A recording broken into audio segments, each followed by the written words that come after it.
number block काहे कइली number block काहे कइली हमके बता दे के सोना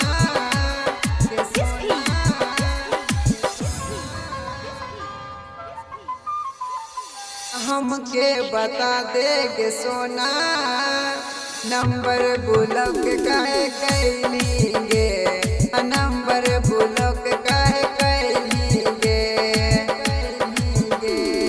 हमके बता दे के सोना नंबर ब्लॉक काहे कइली नंबर ब्लॉक काहे कइली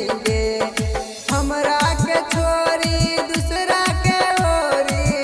तेहू त चले गेली हमके बता दे के सोना नंबर ब्लॉक काहे कइली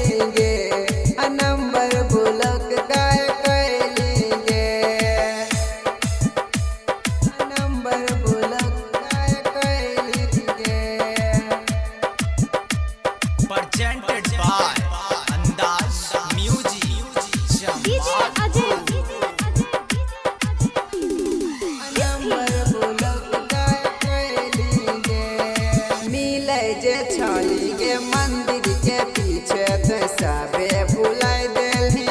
जाना गे सबे भुलाइ देलही जाना गे मिले जे छली गे मंदिर के पीछे तो सबे भुलाइ देलही जाना गे नींद नहीं लागे रात भर जागे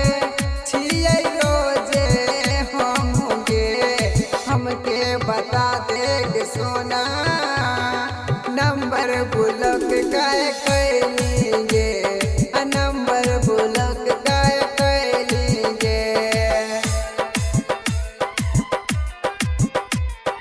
हमके बता दे के सोना नंबर ब्लॉक काहे कइली